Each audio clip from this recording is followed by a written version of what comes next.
I'm ready to replace this pre-hung door and door jamb. The jamb is cracked right here. It's missing all the weather strips, all different kinds of weather strips. So I'm going to replace the whole unit.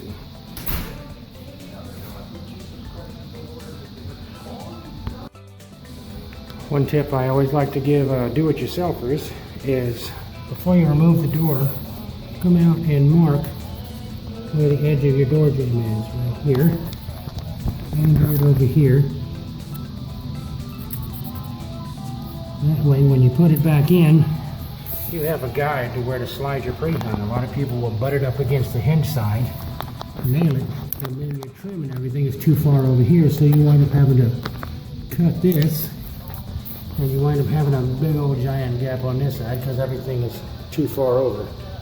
So just a little quick tip, mark it with a pencil before you take that out, and I'll show you afterwards when I put it in. Another tip that I like to tell everybody is when I can, I try to leave the brick mold in there, and I just cut the nails right here and pull the jamb out this way. That also helps me to slide the jamb back in, and I'll show you what I'm talking about when I'm done.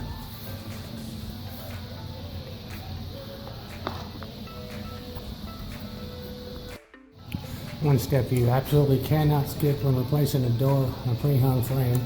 You must not skip this. You have to cut the caulk all the way around the frame on both sides, on both the jamb side and this side. The last person that replaced this door didn't do that. That's why there's a lot of, you can see where part of the paint and the sheetrock came with the last person that installed this. They didn't cut the caulk all the way through. All the way around the door on both sides, especially on this side. Right here. I'm not going to try to leave this, so I'm not going to do the other side. I'm just going to do this side. The reason I like to try to leave the brick mold is because that's nice and clean, and I don't want to rip all that apart. Some thick caulking they have there, and it's a nice clean painted edge, so that's why I like to leave the brick mold in place. It also helps me put the door back almost exactly where it was. Another thing you need to be careful of if you're trying to save your trim and reuse it. A lot of these coolers, especially the pre-hungs, they'll come with a little metal binder in here, a dowel, I should say. Or they'll put a little nail on the side, and that keeps this nice and even and keeps it from coming out.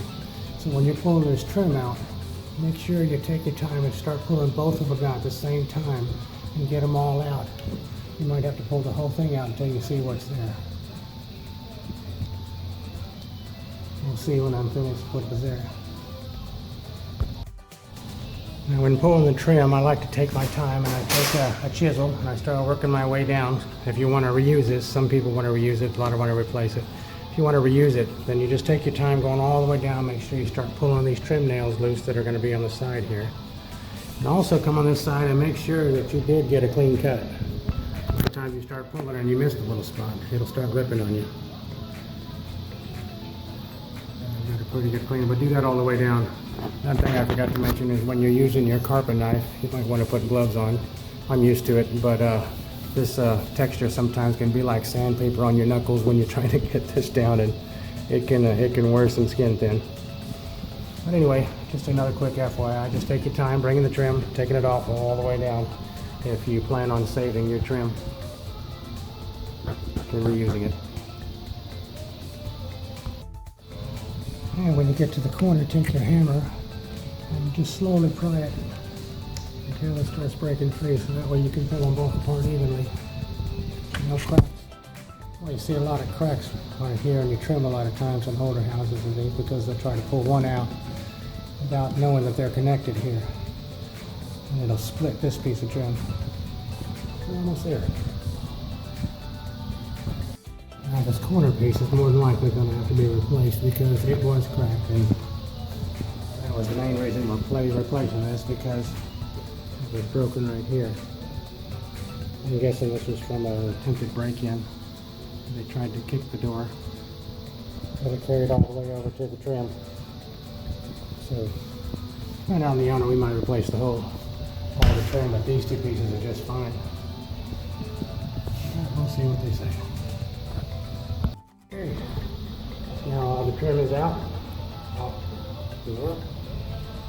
I'm going to take my sawzall and I'm going to cut the nails all the way down. I'm going to pry it out a little bit. All the way down. Both sides of this. And break that loose. Well, before I do that, I'm going to cut the caulk on this trim. See if I can get me a gap on that. Also, I originally came over here for the customer because the door was rubbing, and I put a screw here in the hinge and the shim. Little FYI tip: if your door is rubbing over here and you notice a big gap right here, like it was here, there was a huge gap right here, and real small on the bottom. Still was a little bit, but I needed it to be even.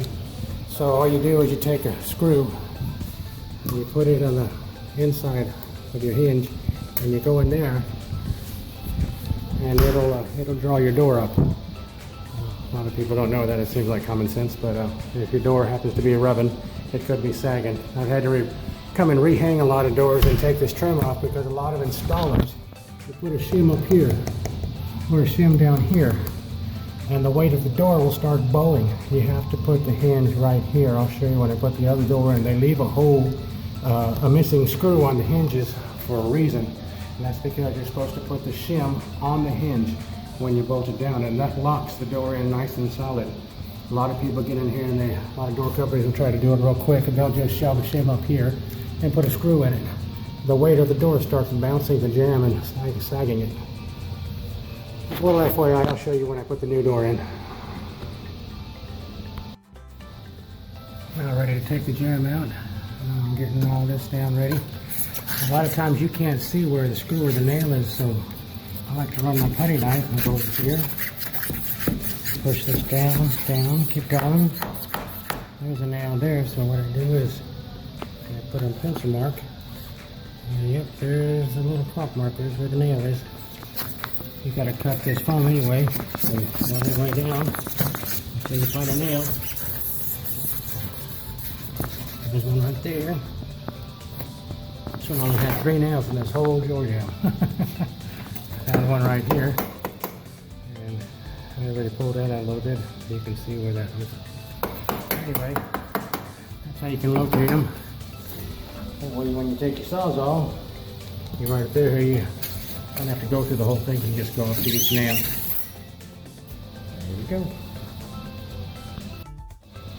Alright, the frame and door is out. And as I said, I left the brick mold in place. So that's just an extra hassle you don't want to do. It's already nice and painted and cleaned and nice edge caulked. So check it out. I left this bottom part dirty so you can see what happens when you don't put a foam or caulking on the bottom.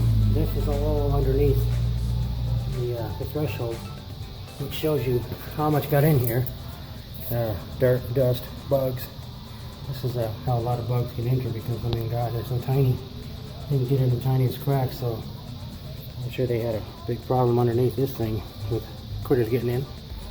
Anyway, I'm going to get it all cleaned up and lay a big bead of caulk down here and put a little piece of strip of insulation foam. And I'll be back when the door jamb is put in.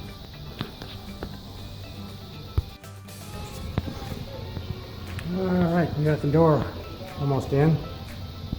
Another tip: if you're working by yourself, you can put some shims on that door to hold that prop that leg up. It can help you butt all the way against the brick mold. We ran into a little problem here. The top header is pretty low, so this door went in and it barely fit. I actually had to cut a little bit of that away. And when you come in here, this brick mold is cut all around. So there's not a whole lot you can do to move the brick mold. So this is a little bit higher than that edge. I'm going to have to lift this side a touch just so it evens out. And then I'm going to have to level it right here. Generally I would usually put a level here, but because I have to match what's here, I can't use a level. I'm going to have to match what the opening is giving me. But here's what I was talking about. They leave you a screw hole so you can put the shim on the back and you screw this into the shim and you lock it in. I don't like it on the edge like that. I'm going to put it actually right here. This is too close to the edge. It's right on the edge of the sheetrock and you're right on the edge of the stud. This is closer to the middle, so I'm going to take that screw out, and I actually use longer screws. I don't like the little ones they give you. These are the ones that they give you. I'll probably put this one in the middle, but that's to bite the stud on the first and the second hinge. You can give me a third one. They only gave 2 with this package. I don't know why, but anyway, I'm going to put this screw here, and I'm going to leave this one open because, like I said, it's closer to the middle, and I can grab more meat on the stud. We're almost getting ready to walk around. I got a screw in that right there. One thing that is crucial that you absolutely must do with those sides is you need to take a level and put it on this side, and if you have to match what brick mold or whatever is there that you're bringing back, you absolutely must make sure that you match it this way. If it's a little off on the other side, it's got to be off the same amount on this side where it is dead on.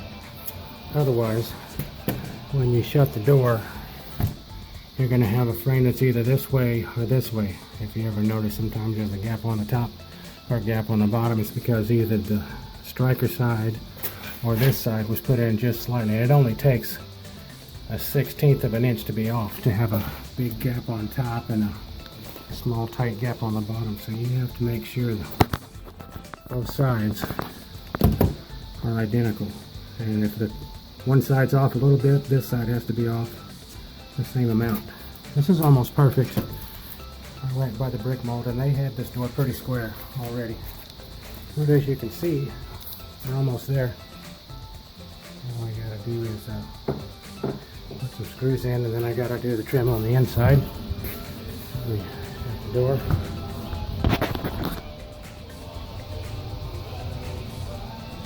This is what I was talking about. That screw has to be right in the shim, and it locks this in. So this is never going to move. This door is locked in. It's never going to sag. It's never going to bow. You're going to do the same with the middle. You're going to put a shim in the middle. Lock it in on the bottom hinge. A screw on every hinge locks that door in, and it is not going to move for the life of this door. It's there.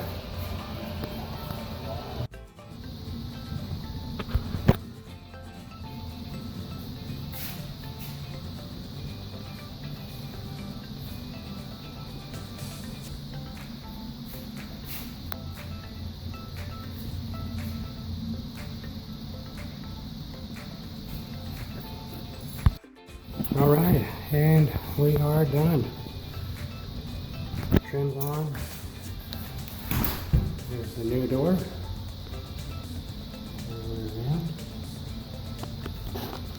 As you'll see when I open this, this is what I marked because it wanted right back where it was, so I was able to put the trim.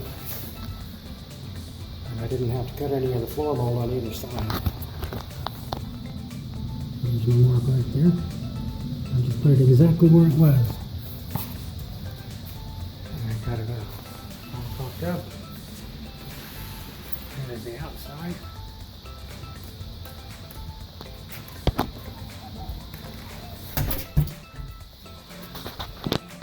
I didn't even have to touch the brick mold. I left it all in place.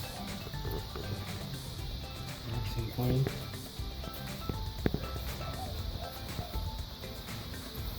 And there you go, that's how you put a door in. Good luck.